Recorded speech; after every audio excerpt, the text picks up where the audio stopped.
तर प्रयागराजमधील चेंगराचेंगरीनंतर विरोधकांनी मोदी आणि योगी सरकारवर हल्लाबोल केलाय।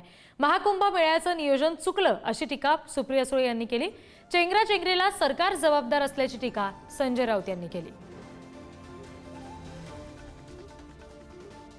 सरकारचा म्हणजे उत्तर प्रदेशच्या सरकारचं मिसमॅनेजमेंट आहे। हे आर्मीला तुम्ही मॅनेजमेंट द्या असं निरंजन देवी ज्या भारतीय जनता पक्षाच्या मंत्री होत्या मागच्या सरकारमध्ये त्यांचं स्टेटमेंट आलंय, त्या स्वतः तिथे आहेत। त्यामुळे कदाचित त्यांच्या स्टेटमेंटमधून काहीतरी माहिती आपल्याला मिळाली असावी। जर निरंजन देवीच म्हणतायत की मिसमॅनेजमेंट आहे, ज्या स्वतः तिथे आहेत, भारतीय जनता पक्षामध्ये मंत्री होत्या, तर जर त्याच जर म्हणत असतील तर शिक्कामोर्तब झालंच आहे ना त्याच्यावर। प्रयागराजला जे महाकुंभाचा सोहळा सुरू आहे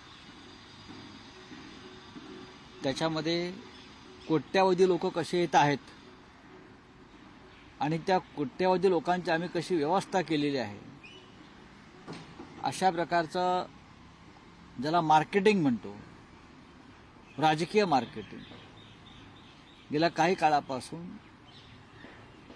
भाजपा आणि उत्तर प्रदेश सरकार करत होतं। त्यात चुकीचं काही नाही। दुर्दैवानं चेंगराचेंगरी झाली, माणसं तुडवली गेली, शेकडो लोक जखमी आहेत।